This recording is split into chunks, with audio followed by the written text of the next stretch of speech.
Bonsoir à toutes et à tous, ravi de vous retrouver pour une nouvelle émission, Ma télé à moi. Le concept est très simple, il s'agit d'accueillir pour vous un invité qui ne viendra pas les mains vides, il viendra avec une playlist de programmes télé qui l'ont marqué. Nous en diffuserons des extraits pour pouvoir en parler avec lui et de l'histoire qui le lie à tel ou tel programme. Et pour démarrer notre émission, nous avons choisi un enfant de la télé, Ben Youssef Fouadia, un ami et un ancien collègue. Ben Youssef, bonsoir. Bonsoir.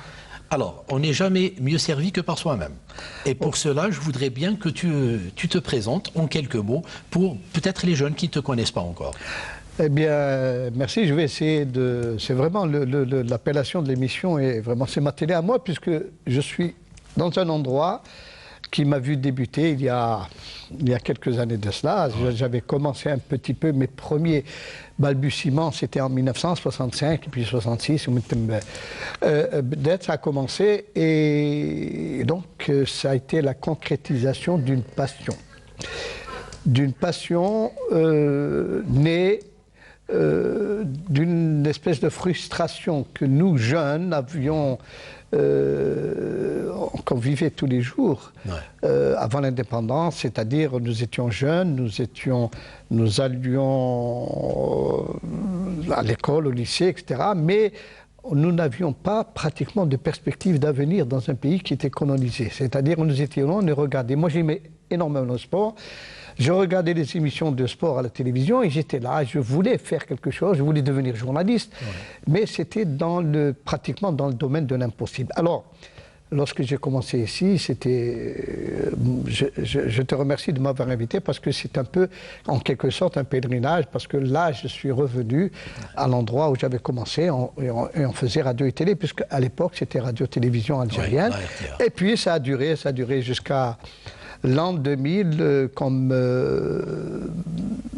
disons, élément de la télévision, journaliste, puis pendant un bout de temps, et puis même longtemps, responsable des sports au niveau de la télévision. Et puis la retraite, mais une retraite active, hein, c'est-à-dire même si je ne suis pas à la télévision, je travaille toujours. J'ai un magazine sur l'Internet, magazine de sport. J'y exprime ma passion du sport, mais ma passion en même temps une certaine vision du sport. C'est-à-dire que pour moi, le sport a toujours été une dimension de la culture. C'est-à-dire, moi je ne criais pas lorsque je faisais les commentaires. Pourquoi j'avais, disons, pratiquement quelque chose qui était ancré en moi. Une émission de télévision doit être utile, elle doit servir à quelque chose. Si on rentre dans les foyers, c'est pour amener quelque chose aux gens qui sacrifient un moment de leur journée pour regarder cette émission, pour s'évader peut-être, et puis autant leur être utile, autant leur donner satisfaction en images et en son et en des choses qu'on leur amène, autre que ce qu'ils voyaient, ou là en complément de ce qu'ils voyaient à la télévision. Ce qui est bien, c'est que tu parles plus de passion que de métier. Et là, on se rend compte qu'on ne peut pas prendre sa retraite quand on choisit d'être journaliste. C'est un peu ça. Bien sûr, journaliste, c'est comme d'autres métiers. Il faut pour bien le faire, il faut avoir la passion, il faut avoir la flamme. Si on n'a pas la flamme, on sera journaliste, mais ça va faire la différence. Hein. Là, par exemple, même maintenant, lorsque j'écris quelque chose sur mon site, sur un sportif, par exemple, et puis je ne suis pas très sûr qu'il soit âgé de 20 ans, parce que c'est important de dire tel, le finaliste de Wimbledon, par exemple, à 20 ans, c'est important de le dire. C'est important de dire qu'un tel est recordman du monde à 20 ans. Pourquoi? Parce que nous avons tous nos jeunes de 20 ans. Suivez, prenez le bon exemple. C'est un peu ça. Et donc, si j'hésite un peu, je fais de la recherche pour savoir exactement si je ne me suis pas trompé. Je donne l'information. Ah non, jamais. Ça ne s'arrête jamais. Alors, ton sentiment, maintenant, en retrouvant l'écran, par exemple, tu es face aux téléspectateurs. Qu'est-ce qui te manque le plus depuis ton départ de la télé? Eh bien, ce contact. Ce contact direct. Moi, quand je travaillais, je m'imaginais que derrière cette caméra qui me braquait, je m'imaginais des personnes, des amis ou des personnes que je ne connaissais pas, des personnes à qui je voue un grand respect. J'essaie de leur expliquer quelque chose. J'essaie d'être le plus agréable possible, en parole, en tenue, en expression et en documentation. Voilà. Très bien. Alors, pour revenir un peu au concept de l'émission et à ta playlist, tu as choisi comme premier programme la chanson de Grouabi, Le Barah Kan Fi Amri Achirin. Et je pense qu'on ne pouvait pas trouver mieux parce que ça traduit parfaitement l'esprit de l'émission. Ça nous replonge un peu dans notre nostalgie. Donc, je te propose de suivre d'abord la chanson de Grouabi, Feu Grouabi Allah yarhamou, Le Barah Kan Fi Amri Achirin, et on revient.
C'est une chanson dont on ne se lassera jamais, Ibn Youssef.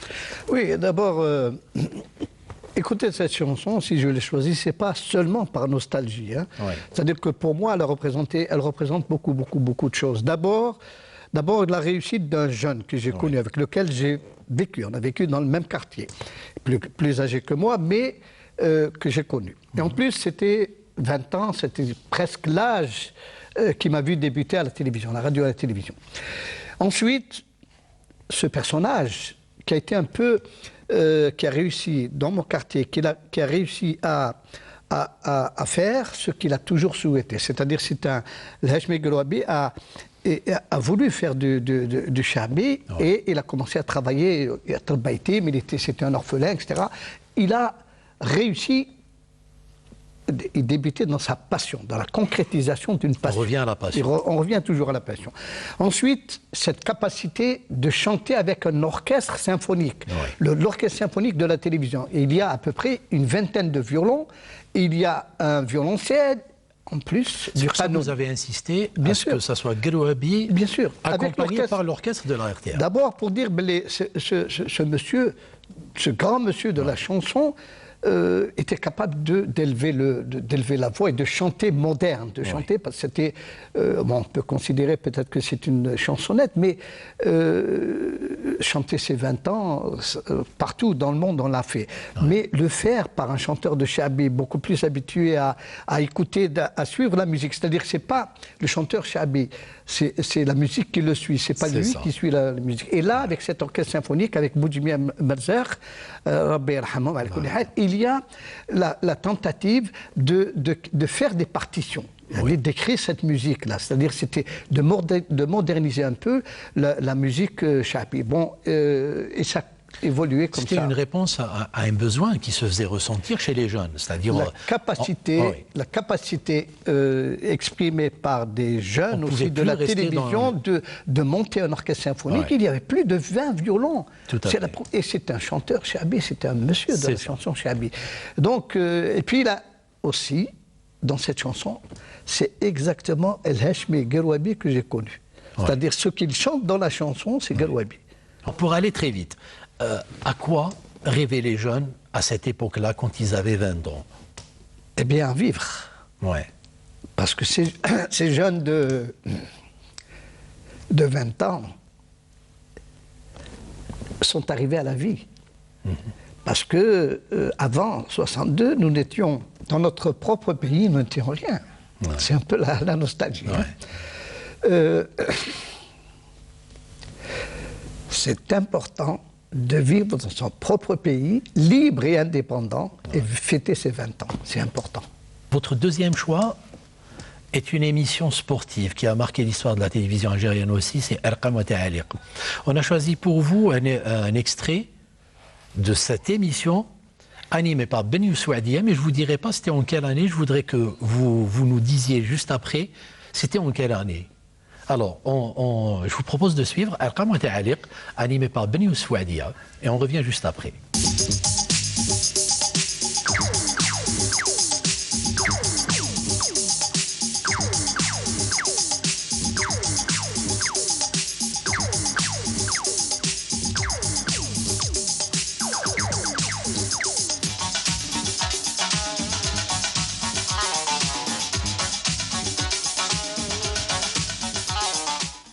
سيداتي ونسي سادتي، مساء الخير. من أهم الأحداث الرياضية بالنسبة لهذا الأسبوع هو إجراء أول لقاء دولي بالنسبة لمنتخبنا الوطني وانطلاق الموسم الرياضي بالنسبة لي. Alors, c'était en quelle année?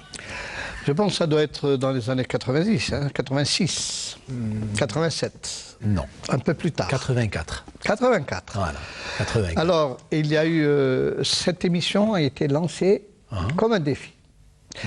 Il y avait à l'époque un collègue, journaliste, qui a été chargé d'assurer l'intérim de la direction de la télévision à l'époque. Et puis on discutait comme machin. Et puis un jour il me dit, mais est-ce que nous ne sommes pas capables de faire une émission de bon niveau, etc., etc. Je dis, ben oui, on peut le faire, il faut un minimum de moyens. Et là on ne voit qu'une partie de l'émission, parce qu'elle a commencé par une émission à l'image d'un peu de ce qui se fait à l'extérieur. C'est-à-dire comme par exemple, pour ne pas citer cette émission, le Stade 2, dans une chaîne étrangère. Alors, tous les membres de la rédaction étaient avec moi sur la même table, avec chacun et sa spécialité. Et on intervenait avec aussi une décontraction tout à fait normale. On présentait normalement, on parlait normalement, on se faisait des pics en direct, etc., etc. Et des questions impromptues aussi. Alors, et on rigolait. On rigolait. Par exemple, une fois, un collègue a fait un lapsus en parlant de... Il y avait un athlète, un coureur de marathon qui s'appelait Trabado. Et lui, il a fait un lapsus, il a dit Trabendo. Je lui dis non, attends, il a été arrêté parce qu'il est arrêté à la frontière. Bon, on a essayé de faire des trucs comme ça. Et puis, ça a eu beaucoup de succès, puisque après la première émission, nous avons eu le plaisir d'être accueillis par le ministre de l'Information de l'époque, qui nous a fait une réception pour ça. Il était emballé en disant « j'ai vu une émission, etc. Il faut continuer, il faut poursuivre, etc. » Voilà un peu l'histoire de Arqam wa Ta'aliq. Très bien. Alors, ton troisième choix, justement, est un défi pour l'Algérie, parce qu'il fallait organiser une Coupe d'Afrique des Nations. C'était la première fois. Alors, nous l'avons organisée. Et pour l'anecdote, nous l'avons remportée. Est-ce qu'il a fallu organiser une Coupe d'Afrique pour la remporter? On le saura juste après. وهكذا إذا يفوز الفريق الوطني بهذه الكأس 17. فوز مستحق بالنسبة للفريق الوطني في هذه الدورة 17. شكرا لكل اللاعبين اللي بذلوا مجهودات، شكرا لكل المسيرين سواء كان مسيرين تقنيين أو من الاتحادية أو كل الصحفيين الذين ساهموا، وشكرا أيضا إلى الجمهور، هذا الجمهور الغفير الذي حاضر كل لقاءات الفريق الوطني. فرحة كبيرة إذن في المدرجات وكذلك في الميدان من طرف كل اللاعبين. فرحة كبيرة للفريق الوطني، فرحة كبيرة بنيل هذه الكأس السابع عشر الذي ينالها فريقنا الوطني بعد وصوله 6 مرات إلى الدورة النهائية. Toi qui as vécu l'événement de très près, ça te rappelle quoi en voyant ces images? Eh bien, ça me rappelle beaucoup de choses, bien sûr. Un souvenir, la première victoire, la première coupe, la seule jusqu'à présent de l'équipe nationale de football, 90. C'est un événement qu'on a organisé en Algérie et que la télévision a couvert avec un haut niveau de technicité au niveau international. Hein. D'ailleurs, on a eu les félicitations de l'Eurovision, etc. Personne ne s'attendait à ce que nous présentions ces matchs-là avec une telle qualité, avec les ralentis au moment qu'il fallait, etc. Et en plus, il y avait le soir, il y avait un résumé, il y avait... Bon. Et chacun, un petit peu, a sa part dans la réussite de cette Coupe d'Afrique, et qui était un événement absolument fantastique pour la télévision algérienne, qui a ensuite fait beaucoup d'autres choses, qui a fait on a eu un quart de télévision qui a couvert dans le programme mondial aux Jeux Olympiques de Barcelone en 92. Et la télévision algérienne était présente en 92 dans la dernière grande compétition des Jeux Olympiques, c'est-à-dire le marathon dans les rues de Barcelone. Il y avait les caméras de la télévision espagnole, les caméras de la télévision algérienne en commun pour le programme mondial. Et ça, c'est une première. Je pense qu'il y a très peu de pays qui ont fait ce truc-là. Oui, mais parce que vous aviez fait vos preuves justement auparavant. Eh bien, bien sûr, parce que oui, c'est pas venu comme ça. Non, on ne donne rien. Au début, quand j'avais proposé à l'Eurovision de dire mais on est capable, on a les moyens. Bon, alors qu'est-ce qu'ils ont fait? Ils ont demandé aux techniciens, ils leur ont dit bon, ils sont arrivés à Barcelone, etc. Ils sont arrivés, on leur a donné le tennis. Pourquoi? Parce que le tennis, il met une caméra comme ça, une caméra, bon, c'était facile. Ils lui ont dit vous avez 3 jours, vous vous installez, etc. Et puis je me rappelle le jour. Un technicien de l'Eurovision m'a abordé, m'a dit écoute, moi je ne comprends pas, on leur a donné 3 jours et j'ai vu tes techniciens en train de se balader, ils ne travaillent pas. Ah, je lui dis je ne sais pas, mais ils ont dû probablement finir. Comment finir, etc. Et ils ont fait le tennis, et ces caméramans, ces techniciens ont ensuite eu de grands sports à couvrir. Pourquoi? Parce qu'ils ont vu leur capacité. Et l'Algérie là aussi, et la télévision là aussi a montré ses grandes capacités. J'ai envie de passer à ton 4e choix. Tu as choisi un film mythique de Lakhdar Hamina avec Arwished. C'est Hassan Tero. Alors, je vous propose de regarder quelques séquences du film de Hassan Tero avec Arwished qui se retrouve héros malgré lui. On regarde. Merci pour ces moments cultes. Hein, Moi, c'est un film dont je raffole. Hein, on en rit encore. On rit dans ce film à chaque moment. Même les jeunes générations maintenant. Oui, et puis avec ces acteurs, c'est ce phénomène Rouiched Rabbi Ahmou, et puis Keltoum qui aurait pu être distinguée comme meilleure actrice au Festival de Cannes par le film Le Vent des Aurès qu'elle avait joué. C'est une grande dame comme actrice, et puis Rouiched aussi. Et tout le long, on rit, c'est un peu le héros malgré lui. C'est le héros malgré lui, on rit de ce film, mais il y a des vérités. Ce qu'on voit avec Bastarzi dans la piscine, ça a existé, ce sont des moments vrais. Les gens... on ramenait les gens comme ça. Les tortures, etc. Olbiyaïn, Babouche, etc. Bouchkara, et ça a existé. Et on en parle, on en rit, mais en même temps, on en parle. Et puis, c'était des moments extraordinaires, parce que maintenant, on en rit. Mais à l'époque, ce n'était pas aussi évident que ça, parce que quand on vous a maintenant... Pardon, justement, c'était un pari osé de faire de l'humour d'un sujet aussi sensible, parce qu'on parle de la guerre, de la bataille d'Alger. C'était pendant la bataille d'Alger. Et Lakhdar Hamina n'a pas hésité justement à faire de l'humour même dans un sujet aussi sérieux, et le public a tout de suite accroché. Et bien sûr, sans trouver à redire, sans dire qu'on a mis en cause, c'est pas vrai, on n'a pas mis en cause, au contraire, on a glorifié, parce qu'on est capable, avec le recul, d'en parler avec le rire et d'en parler, et aussi avec un fond très sérieux. Oui. C'est-à-dire, on parle de cette histoire qui a été la nôtre. Tout à fait. Et puis, Al-Khadr Hamina aussi, c'est un grand monsieur du cinéma, Palme d'Or à Cannes aussi. Et on fait de ces choses-là, mais on en rit. Je ne sais pas quand. Et le temps passe très vite. Là, on me dit dans la plastique qu'il ne nous reste plus beaucoup de temps. Alors, si tu devais conclure l'émission, tu dirais quoi?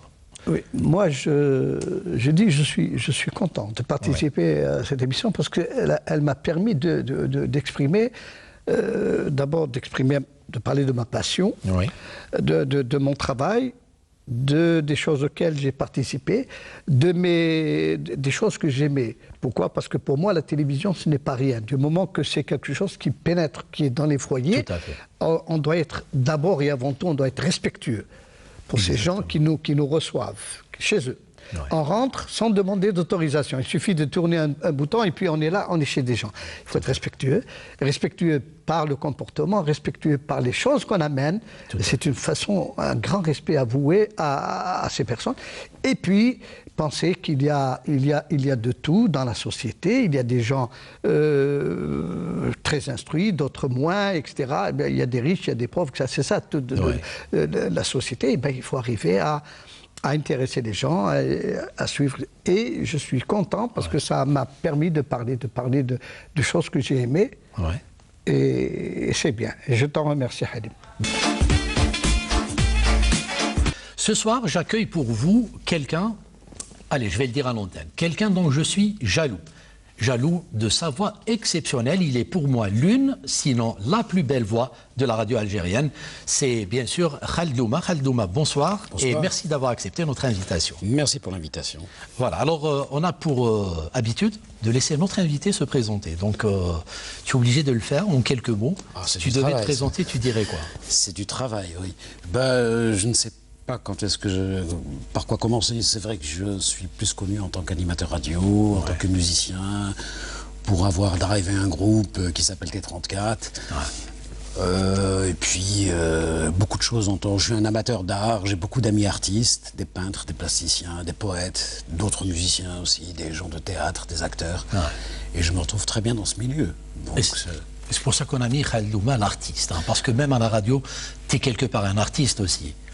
La radio, oui, parce que je pense que la radio, c'est pas uniquement de l'information, ce n'est pas uniquement des instructions que tu reçois, que tu appliques, c'est aussi de la création. Il faut créer des concepts, il faut créer du divertissement, il faut faire rêver les gens, il faut leur donner un peu un environnement sonore qui leur convienne. Et tu le fais très bien. J'espère. Tu nous as fait l'amabilité de venir, et donc on te doit bien un petit cadeau quand même. Donc, j'accepte les cadeaux. C'est bon.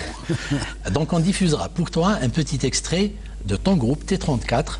On regarde et on revient juste après. T34 avec Khaled Louma à l'époque.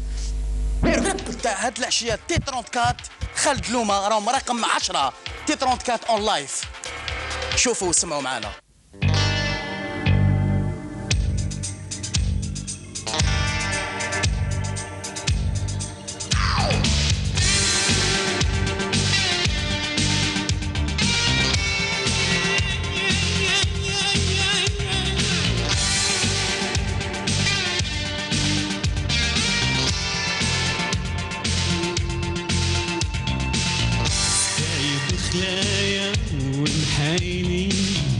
ياللي كليتو وخدعتو ملحي عطيتكم جهدي من يد العاشرين تبعكم وعصيت عصيت الوالدين في وقت الحمى والضيق استنيتكم توروا الاثنين كلمة يليق الحبيب والصديق هجردوني ونشفتوا للريق عايلكم شقوا صدري يا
ça te fait quoi de Non, ça me renvoie des revoir? souvenirs, Ouais. de beaux souvenirs. C'était, je crois, le dernier vrai concert de T34. Et ça remonte à très longtemps. Ça remonte à 91, dans ces années-là. Et à l'occasion, on avait sorti 6 chansons sur une cassette, autoproduite, complètement indépendant. Et il y avait ce morceau-là qui était une sorte d'exercice avec un texte magnifique. Et je reviens surtout à la notion du concert qui était fait à Ibn Zaydoun, là, à Riyad al-Fatah. On a vraiment travaillé dans des conditions idéales. C'est-à-dire qu'on a répété dans la salle pendant une semaine avant le concert. Et je travaillais avec les techniciens, les éclairagistes, les techniciens de son, les gens qui étaient là en train de s'occuper de tout et de rien, mais qui étaient importants, chacun avait un travail à faire. On était là, et chaque fois, bon, pour tel morceau, ce morceau-là d'ailleurs, il y a tellement de choses à dire sur ce truc, c'est que Ahbabi, ce morceau-là, qui est à mon avis l'un des plus beaux de T34, le plus achevé, le plus réussi, c'est que c'est un travail de dingue de Monsieur Smati, à qui je tire chapeau. Qu'on salue d'ailleurs. Voilà, Aziz. En fait, il a pris la bande-son de studio et il a capté le même morceau sur scène, il a collé, il a plaqué le son dessus. Voilà, donc c'était de T34 réel, quoi, vrai concert. C'est-à-dire, je ne peux pas concevoir un concert 3, 4, gling, gling, gling, oui. bravo, Oui, salam ça se alaikum. prépare. Non, c'est un travail scénique, un travail d'ambiance, un travail d'éclairage, de son surtout. Et puis, il faut que sur scène, il faut qu'il se passe des choses. Ouais. Donc c'est un peu ça. J'en parle un petit peu de passion. Ben mais oui, quand on a un peu de respect pour son public, je faut- crois qu'on se doit d'être exigeant par et rapport puis à ça. il Faut pas faut accepter n'importe donner quoi. le maximum. Tout à C'est-à-dire, fait. c'est pas le petit contrat qu'on signe avec un organisme bidon et voilà, c'est 1h30. Non, nous, quand T34 sur scène, on donnait 2h30, même voire 3 heures de scène. Et c'est comme ça qu'on a un public qui est fidèle et qui est généreux. Donc on doit donner cette générosité aussi. Alors, tu as choisi comme chanson pour démarrer cette émission Oui, Aray Naray. oui, Donc, je te propose d'écouter Aray Naray. avec plaisir. Avec la chanson, tu as choisi, je crois, Arani Mhayyar, c'est Arani ça? Mhayyar, oui. Ok, Oui. donc on écoute Arani Mhayyar avec Aray Naray et on revient juste après.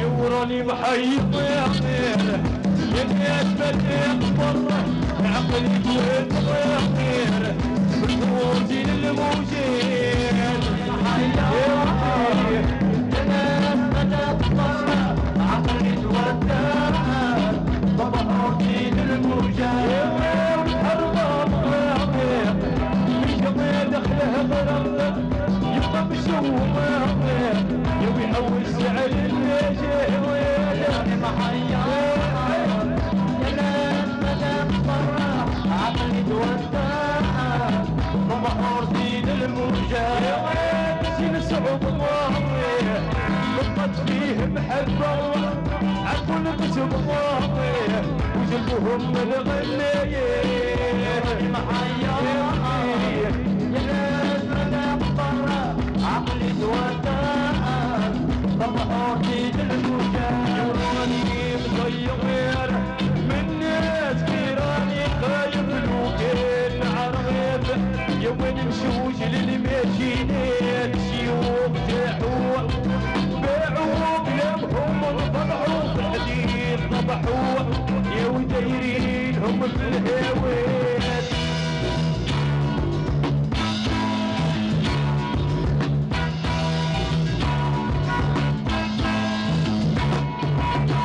Pourquoi ce choix? C'est plus un hommage? Non, c'est parce que j'aime. Et quand on aime quelque chose, on aime bien revoir et revoir. Et puis Raina, là, d'abord, c'est des amis. Et puis je pense qu'ils ont à peu près la même trajectoire que T34. Ouais. Dans leur façon de faire aussi, j'aime bien leur méthode, j'aime bien leur travail. Il y a l'année Mahia, c'est un vieux morceau qui était repris, mais Rachid Taha l'a repris d'ailleurs. Ouais. Mais là, et puis c'est Raina Rai, quoi. C'est une grande injustice de l'histoire, Raina Rai. C'est des gens qui ont tout inventé. Et on entend les plans de Lotfi Attar à la guitare sont repris ailleurs, sans même pas être cités. C'est une injustice. Ouais. Et dès que je peux, eh ben, Raina Rai, oui, c'est un groupe qui a marqué l'histoire de la musique algérienne et il marquera encore.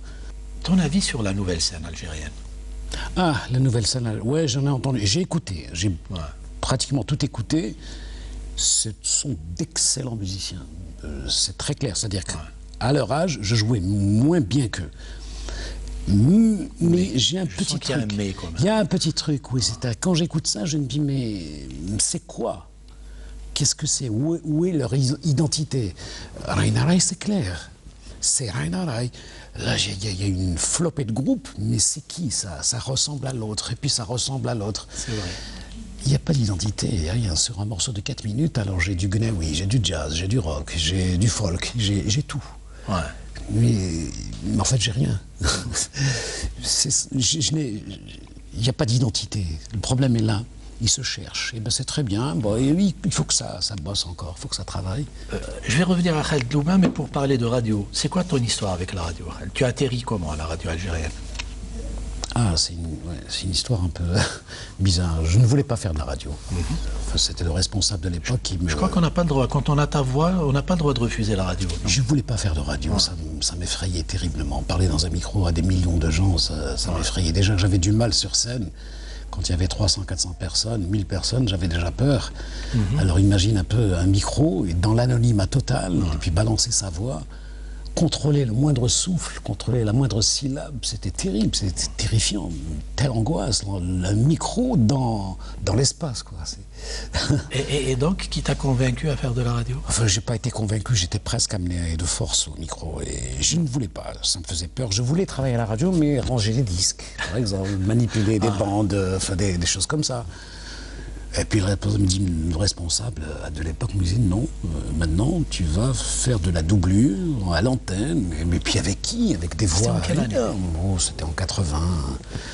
Quand tu es en face de toi, Madame Leïla Boutaleb, Jamal Ben Amara, Kemal Ben Yahya, mais qu'est-ce que je veux? Aziz Fares. Qu'est-ce que je fouille? Comment je vais faire? Moi, il faut que je sois comme eux, mais il faut que je travaille des années et des années. Ouais. Moi, finalement, j'ai été vraiment bien pris en charge et j'ai appris quelques trucs. Grâce à eux, ils m'ont appris, chacun m'a donné des ficelles et à force de travail, on a compris comment faire une émission, comment la réaliser, comment l'animer, comment la saboter aussi. Enfin, des petits trucs sympathiques. Mais c'est bien la radio, c'est de la créativité. À partir du moment où on ne peut pas créer à la radio, je ne peux plus travailler. Quand il s'agit de... Quand c'est géré comme une administration bête et méchante... Quand ça rentre dans un moule... Non. Non. C'est pas du Khaled Louba. Non, je peux travailler à 6h du matin, je peux travailler à 3h du matin, mais je fais ce que je veux, ce qui me plaît. Ouais. Je vous propose de regarder une séquence, enfin quelques séquences du film, Les vacances de l'inspecteur Tahar, avec bien sûr Haj Abdelrahman et Yahya Ben Mbrouk, les deux regrettés Rabbi yarhamhum. Les vacances de l'inspecteur Tahar.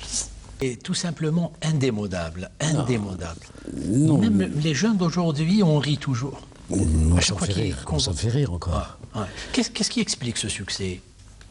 C'était proche de la société, c'était ce que vivait la société. Oui, et quand tu penses qu'à la sortie du film, pour aller le voir, il fallait faire la chaîne et acheter son billet. Ouais. Il y avait des chaînes énormes, immenses. Je me rappelle, les premiers temps, c'était au cinéma l'Afrique, juste là en bas. Et je voulais le voir, je me dis non, j'abandonne, je vais revenir demain. Demain, c'était kiff. Il fallait donc demander à un copain pour. Il fait la chaîne pour nous, il dit les tickets, donc pour aller le voir. Ouais. Pour un film algérien, c'était. J'avais. Tu sais. il y avait deux films, enfin il y avait ça et puis il y avait Omar Gatleto aussi. Ouais, aussi.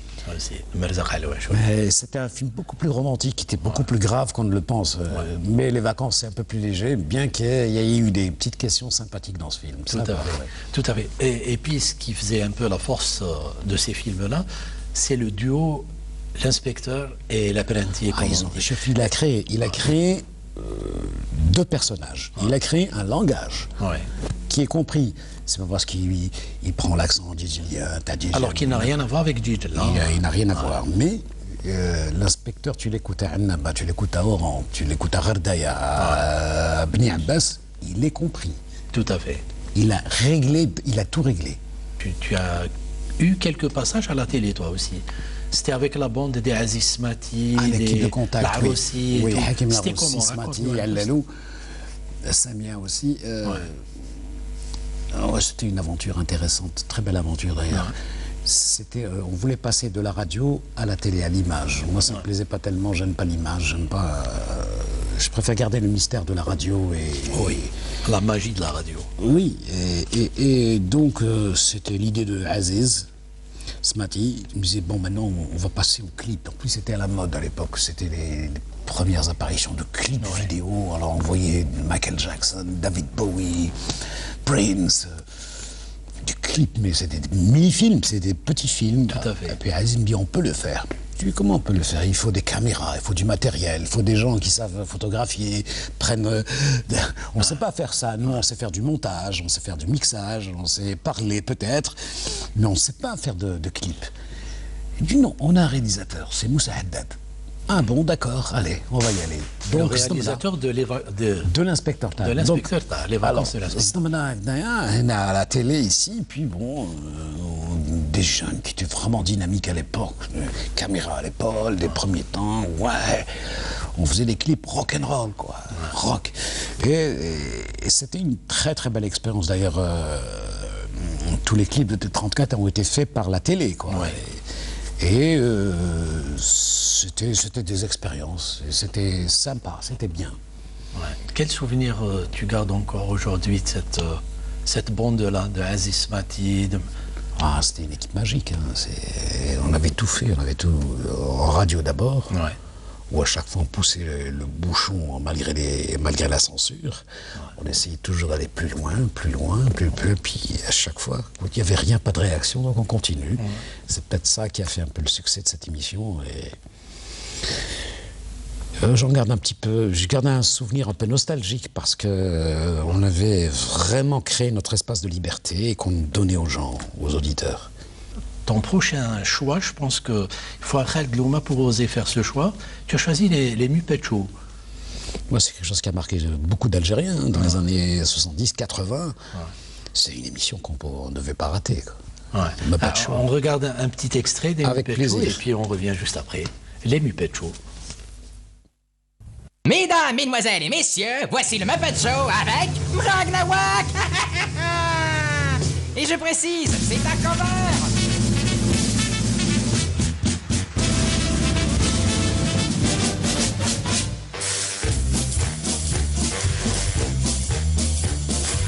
Dites-nous ce qu'on vient faire là, on est sûrement maso. C'est la pire des tortures vraiment de regarder ce show. Accordez la musique, les feux de la rampe bien haut. Car voici tous les Muppets, c'est leur nouveau Muppet Show. Pourquoi vient-on toujours là? À vrai dire, je ne sais pas. C'est comme une sorte de supplice Que de regarder ça.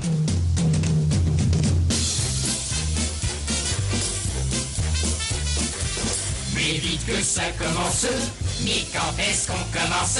C'est maintenant qu'on commence. Voici notre délicieux, notre merveilleux, notre fabuleux, notre prestigieux, notre irremplaçable Muppet Show.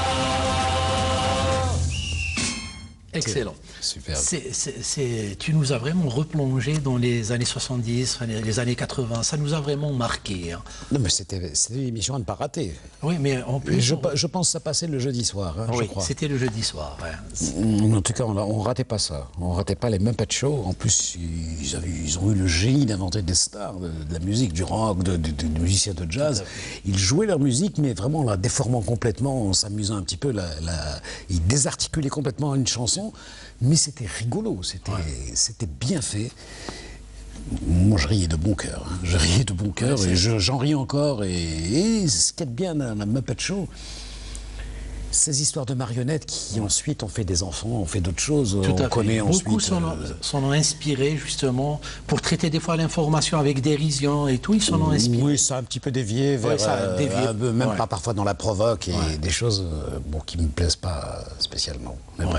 Si tu devais conclure, tu dirais quoi? Merci pour ton invitation, c'est sympa. Je n'apprécie pas tellement la télé comme ça pour de la télé, mais c'est sympa. Ouais. C'est sympa. Et ça me permet aussi de faire un coucou à mes amis qui sont à Buenos Aires, qui sont à New York, à Londres, à Paris, et de les saluer. Je suis vivant et je vais bien. Voilà. Très bien.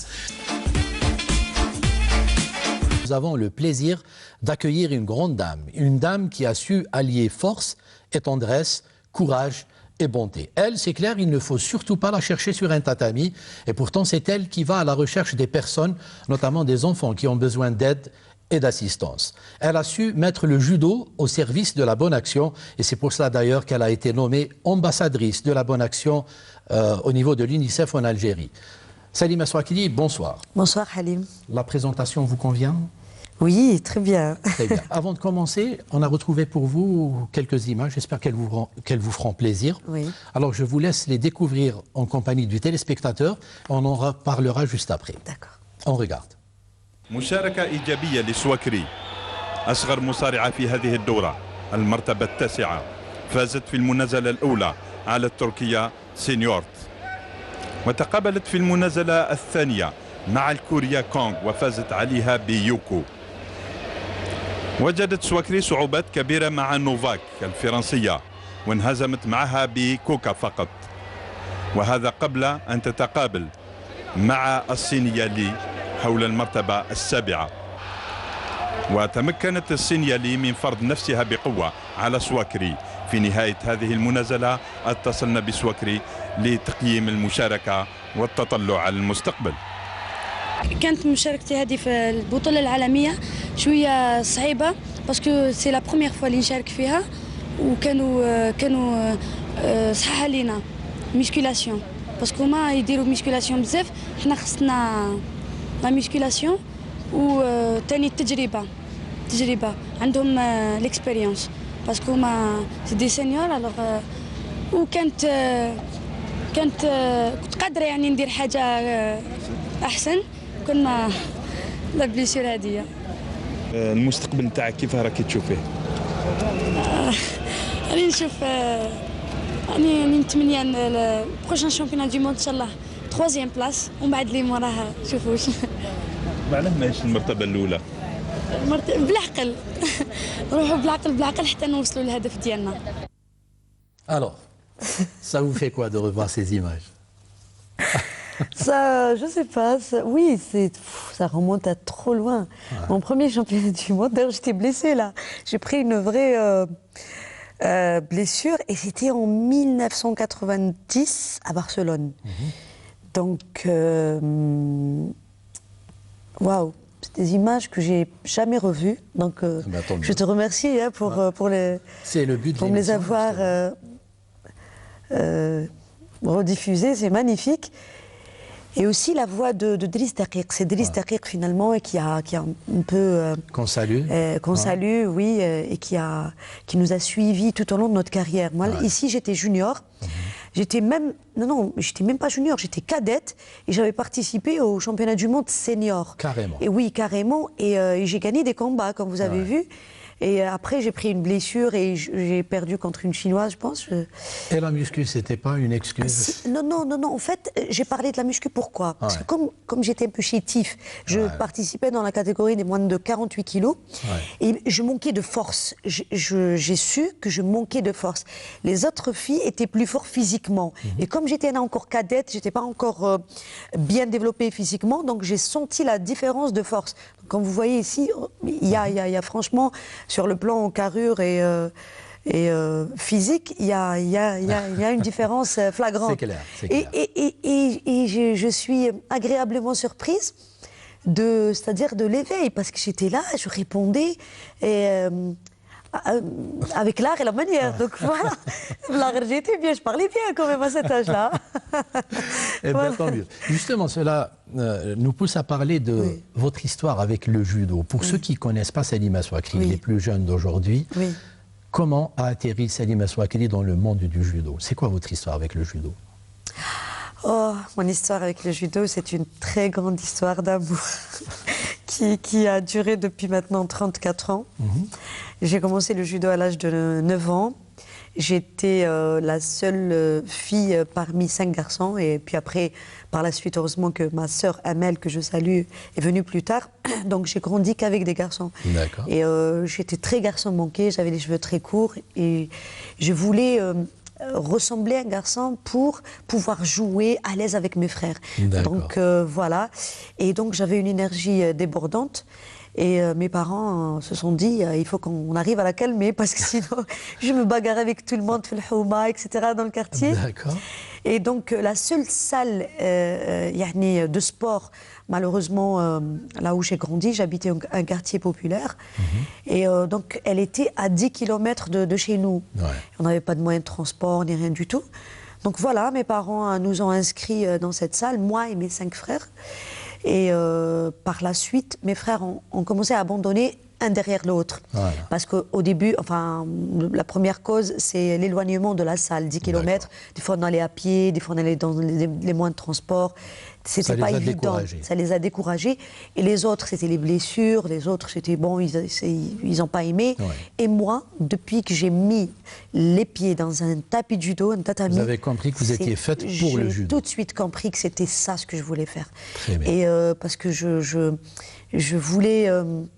gagner tout de suite, m'affirmer, gagner des médailles. Et la chose qui m'a encouragée, c'est que j'arrivais à battre des garçons dans ma salle. Parce que comme j'étais pratiquement parmi les rares filles dans les années 80, exactement en 84, donc il n'y avait pas beaucoup de filles qui pratiquaient le judo, qui est un art martial, qui est... considéré comme un sport d'homme, j'allais dire, entre guillemets. Heureusement que les choses vont mieux maintenant. Il y a beaucoup plus d'une meilleure participation féminine. Et donc voilà, ça s'est enchaîné et j'ai commencé à gagner au niveau donc régional, national et prélocal. Et c'était après ma venue en équipe nationale, donc en 90, en étant cadette, la consécration, oui. Ma première sélection en équipe nationale. En 90, je me souviens bien, c'était un 8 mars 90, la journée de la femme. Absolument, la Fédération algérienne de judo à l'époque avait organisé un tournoi international à Béjaïa, donc dans la wilaya de Béjaïa. Et c'est là où j'ai été sélectionnée parce que j'ai été vice-championne de ce tournoi international. Vous aviez quel âge? J'étais très jeune, j'étais cadette. J'avais à peine 16 ans, 15-16 ans. Et j'arrive en finale, une Algérienne en finale qui est venue de nulle part, alors qu'il y avait l'équipe nationale qui s'était déplacée. Et moi, je me suis déplacée avec mon club qui était Bourj El Kifan. Et donc voilà, j'étais la surprise de tout le monde. Et j'ai commencé mon aventure avec l'équipe nationale depuis 90 jusqu'en 2008, où j'ai fini ma carrière. Mes premiers Jeux Olympiques, ma première championnat du monde, ce qu'on vient de voir, c'était en 90. Et mes premiers Jeux Olympiques, c'était en 1992 à Barcelone, où j'étais la première judokate algérienne qui a participé aux Jeux Olympiques. Et pour le sport féminin, on était 3 femmes à porter, le sport féminin, à représenter le sport féminin à l'époque, dans une toute délégation. Il y avait moi, Hassiba Boulmarqa et Aziz Yasmina, que je salue. Et moi, j'étais un peu plus jeune qu'elle. Et donc on était le porte-drapeau du sport féminin. Heureusement que aussi, on était un peu... Il y avait des femmes hein, que je salue avant nous, hein, dans Meshti, etc., dans le judo et d'autres, hein, Botamine et... qui ont un peu balisé le terrain. Ils ont ouvert les portes et on est venu après. Et voilà. Et vous avez fait de même pour celles qui sont venues après. Pour les générations qui sont venues après. Voilà. Très bien. Alors, quels sont les meilleurs moments et les pires moments, hélas, il y en a toujours, dans la carrière de Salima Souakri? Alors, d'abord, moi je prends ma carrière telle qu'elle est, avec les bonnes et les mauvaises. J'ai pleuré de joie, et j'ai pleuré de tristesse, de déception. Et parfois, même quand je perdais, je gagnais beaucoup. Parce que ça me permettait de vous remettre en cause, me remettre en cause et surtout de trouver à chaque fois des solutions pour revenir et rebondir plus forte. Et donc, les choses qui m'ont freiné un peu dans ma carrière, c'était les blessures. J'ai été opérée 6 fois durant ma blessure, et ça, c'est vraiment beaucoup pour la carrière d'un athlète. Ça vous freine. C'est clair. C'est beaucoup de frustration. C'est beaucoup de frustration après, parce que ça demande beaucoup de temps. J'ai 2 ruptures de ligaments croisés des 2 genoux, une année derrière l'autre. Donc, le fait de reprendre à chaque fois, d'avoir le courage de reprendre le train de la performance ne vous attend pas, il y va très fort, je dirais même le TGV, même pas le train, parce que ça va très vite. Et donc, se blesser, s'opérer, reprendre avec la rééducation et tout ce qui s'ensuit, et essayer de rattraper le haut niveau, c'était pas tout le temps évident. Mais moi, j'ai essayé de reprendre, et à chaque fois, alhamdoulilah, je revenais encore plus forte, parce que j'avais un fort caractère, et parce que je voulais à chaque fois donner le meilleur de moi-même. Le deuxième choix de Salima Souakri, c'est une émission de télévision qui a marqué pratiquement pas mal de générations. Et c'est une émission qui nous a marqué grâce surtout à celle qui l'a présentée et qu'on surnommait Maman Joua. On regarde.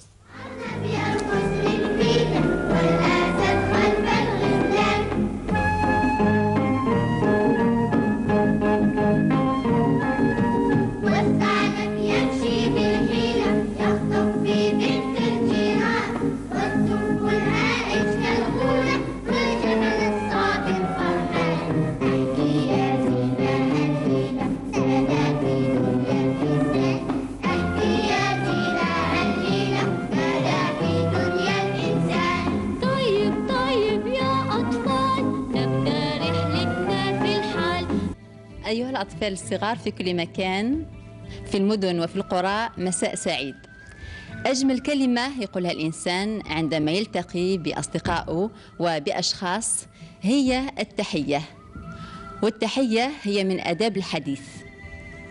إذا كان التقيت بأصدقاء في الصباح يا أطفال تقولوا لهم صباح الخير، وإذا كان التقيت معهم في المساء تقولون لهم مساء الخير.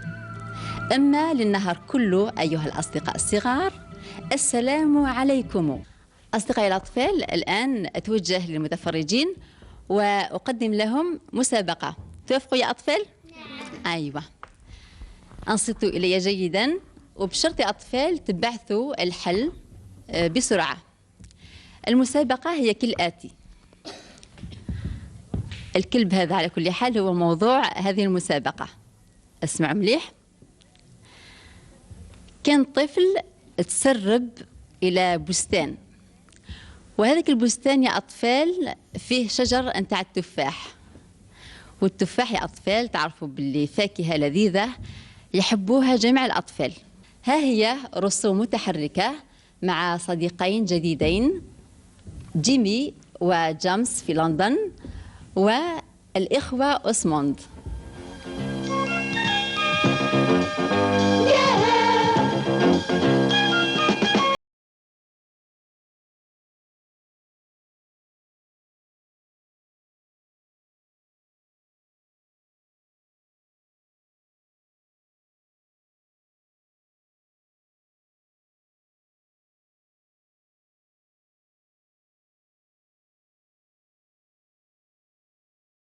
غنيت هاديك النهار. أيوة. تفضلوا عندي اليوم عيدي أرحب فيكم يوم ميلادي صار لي سنين بستنى حتى يجي نهار عيدي حتى يجي نهار عيدي ماما عملت لي كعكة ألبسها بلوز وسكر ما يحلالي أكلها حتى تكونوا في المحضر أصفها على صفرة كبيرة أحط شموع المضوية وأسحب نفسي بكل قوة واطفيها بمية مية. ايوه انت شحال عندك من شمعة؟ On applaudit. Alors, ça vous fait quoi de replonger dans cette période justement de votre vie? Ça me rappelle mon enfance. C'est beaucoup de souvenirs. C'est beaucoup de souvenirs, ça me rappelle mon enfance. On sortait de l'école, on revenait en courant à la maison et on était en face de la télé, on attendait 5 heures, 17 heures pour suivre le programme de la télévision à l'époque, parce que ça commençait qu'à partir de 17h jusqu'à minuit. Les jeunes de nos jours ne le savent pas. Non, les jeunes de nos jours, justement, ne le savent pas. Ceux qui ont beaucoup de chance maintenant, ils ont le choix de choisir les différentes télés. On avait droit à un seul dessin animé par jour. Et on avait le droit à un seul. Si on le ratait, on est grillé. Donc il fallait attendre le lendemain. Exactement. Et donc je revenais à la maison en courant et j'attendais Maman Nedjoua. Maman Nedjoua, j'avais une maman à la maison, que je salue d'ailleurs, mon papa aussi. Et j'avais une maman à la télé